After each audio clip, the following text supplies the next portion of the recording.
Hello hi friends, welcome to my channel JRK Kolleru. Please subscribe my channel, like and comment.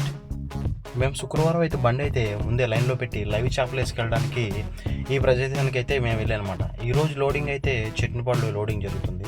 మేము ఈ విధంగా బొలెరోలో ఈ చేపలు అయితే మేము లోడింగ్ చేసుకుని వేరే ప్రదేశాలకి చేపలను మేము వేయడానికి వెళ్తాం అనమాట. శనివారం మా ఓనర్ అయితే 8 గంటలు 9 గంటలు అని చెప్పి ఇలా వేసుకురమ్మని మాకు ముందే ఫోన్ చేసి చెప్పడం అనేది జరుగుతుంది. మేమైతే కట్ల, తెల్లచేప మరియు ఈ 2 చేపలను వేసుకుని వేరే ప్రదేశానికి వెళ్తూ ఉంటాం. ఈ చేపలు అయితే వేసుకుని ఈ లోడింగ్ అయితే ప్రస్తుతానికి చట్నిపాడులో లోడింగ్ అనేది జరుగుతుంది. ఈ మధ్యకాలంలో అయితే బర్డ్ ఫ్లూ అనేది ఈ కోళ్ళకి రావడం అనేది జరిగింది కదా. సో దాన్ని బట్టి చేపలకి అయితే కాస్త డిమాండ్ పెరిగిందని అనుకోవాలి. ఎందుకంటే ఒకరోజు పట్టుబడి జరిగేది, ఇప్పుడైతే ఈ చేపలు పట్టుబడులు అనేది ప్రస్తుతం చాలా ఎక్కువగా జరుగుతుందని అనుకోవాలి. ప్రస్తుతానికి డిమాండ్ అయితే చేపలకైతే డిమాండ్ ఎక్కువగా ఉన్నది. ప్రస్తుతం మా బండి అయితే ఇంకా దగ్గర పడింది, పూర్తి అయిపోయింది మా బండి అయితే.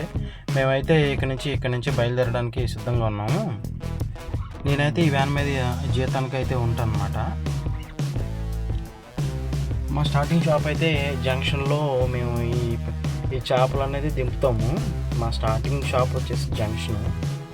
మనం ఈ చేపలు ఇక్కడ దింపుతాం అనమాట.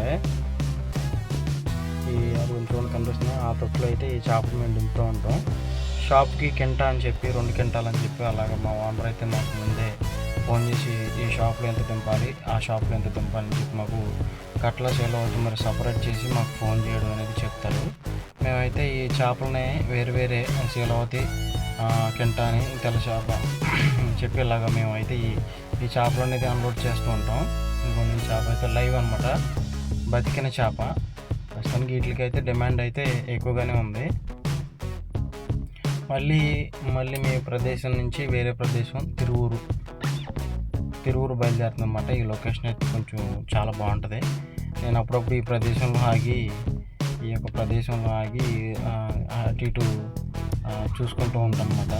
ఈ చెట్లు అనేవి చాలా బాగుంటాయి ఇక్కడ. ఈ లొకేషన్కి వస్తే మటుకి చాలా అద్భుతంగా ఉంటుంది. ఫోన్లో అయితే అంత క్లారిటీ కనిపించట్లేదు, కానీ రియల్గా అయితే మనం చూసినట్లయితే ఈ ప్రదేశం చాలా బాగుంటుంది. అందుకే అప్పుడప్పుడు పెద్ద కాదు కానీ ఎప్పుడైనా ఆగాలనిపించినప్పుడు ఈ ప్రదేశంలో ఆగి ఇలా చూస్తూ ఉంటాను. ఇది అచ్చం నల్లమల ఫారెస్ట్ అయితే ఎలా ఉందో ఇంచుమించుగా అలానే ఉంటుంది ఎక్కువగా. అప్పుడప్పుడు ఇలా దిగి అటు ఇటు చూస్తూ ఉంటాను. చెట్లు అవి బాగుంటాయన్నమాట. ఈ సమ్మర్లో అయితే ఇలాంటి చెట్టు కింద ఆగాలని అనిపిస్తూ ఉంటుంది. చూసిన తర్వాత మనం అయితే భోజనం కట్టించుకుని ఈ దారిలో భోజనం కట్టించుకుంటాం అనమాట. ఇదైతే మిర్జాపురం అంటారు. ఈ మిర్జాపురంలో ఊర్లో అయితే భోజనం అయితే కట్టించుకుని మేము మళ్ళీ ఈ మొదలు ఎక్కడైనా చెట్టు కింద ఆగి తింటూ ఉంటాం అనమాట.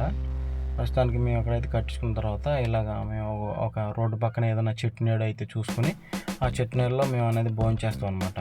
చేసిన తర్వాత పైన చేపలు అనేవి ఎలా ఉన్నాయి ఏంటనేది కండిషన్ మేము ఒకసారి చూసుకుంటూ ఉంటాం. పైకి ఎక్కి అప్పుడప్పుడు మధ్యలో వెనకాల బ్యాక్ సైడ్ ఆక్సిజన్ అనేది వస్తుందో లేదో అని చూసుకోవడానికి. ముఖ్యంగా చేపలకి ఏంటంటే ఆ యొక్క ఆక్సిజన్ ఉంటేనే ఇవి ఎక్కువ కాలం బతుకుతాయి. అంటే మేము ట్రావెల్ చేస్తున్నంత వరకు ఇవి ఆక్సిజన్ ద్వారానే బతుకుతూ ఉంటాయి అన్నమాట. అలా అన్నమాట అవి అలా. తర్వాత మేము ఇక్కడి నుంచి ఆక్సిజన్ అవి చూసిన తర్వాత మళ్ళీ తిరువురు అనమాట బయలుదేరుతాం అనమాట. మాకు ఏలూరు నుంచి తిరువురు వరకు ఒక 5-6 షాపులు అయితే ఉంటాయి. మేము శనివారం ఇలా దింపుకుంటూ వెళ్తూ ఉంటాము. ఇంకా షాప్ వచ్చేసి ఈ ఊరి పేరు శివశంకర్ లైవ్ ఫిష్ అనమాట. ఇది పుట్రేల్ అనమాట. విసన్పేట దాటిన తర్వాత తిరువురు దగ్గరలో ఇదో పాయింట్.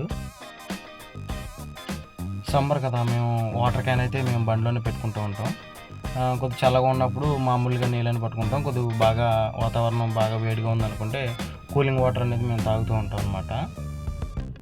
ఈ చేపలు అయితే ఆ తొట్టులో అన్లోడ్ చేసుకుంటూ ఉంటారు. మేమైతే ఆ చేపలు అలాగా ఆ తొట్టులో వేస్తాము. మామూలుగా శనివారం అయితే ఈ లోడింగ్ అనేది మేము దింపుతూ ఉంటాం. ఎందుకంటే ఆదివారానికి అందరూ చికెను, మటను, ఈ ఫిష్ కూడా ఎక్కువగా తింటూ ఉంటారు కదా. ఈ మధ్యన బర్డ్ ఫ్లూ వచ్చిన దాని మీద ఈ ఫిష్ అనేది కొంచెం ఎక్కువగా బాగా సేల్ అవుతూ ఉంది. అందుకే చూడండి చేపలు అదిగోండి. దాంట్లో ఇక్కడికి ఈ ప్రదేశం వాళ్ళు రవ్వ అంటారు. మన ప్రదేశాల్లో అయితే ఇటు పశ్చిమ గోదావరి సైడ్ ఇటు సైడ్ అయితే తెల్ల చేప శీలవతి అని పిలుస్తూ ఉంటారు. ఇటు సైడ్ అయితే రవ్వ అంటారు ఎక్కువగా. మనం తర్వాత మనం బొచ్చు అని అంటూ ఉంటాం వేరే దాన్ని. ఇక్కడేమో అలాగా ఈ కాట అలా పెట్టుకున్న తర్వాత వెయిట్ అనేది మేము రాసుకుంటూ ఉంటాం. ఏ షాప్లో ఎంత దింపాం అనేది మేము మా ఓనర్ లెక్క చెప్పడానికి ఈ విధంగా మేము ఆ వెయిట్ అనేది మేము మా బుక్లో అనేది రాసుకుని వాళ్ళకి ఈ విధంగా చేపలు వేస్తాం అన్నమాట. ఇవన్నీ అలా చేపలు అనేది ఆ వాటర్లో అలాగా ఆడుతూ ఉంటాయి. దీనికి వీటికైతే వీళ్ళు ఆక్సిజన్ పెట్టరు, కూలర్ మోటార్స్ అని చెప్పి అలాగా రన్నింగ్ అవుతూ ఉంటాయి.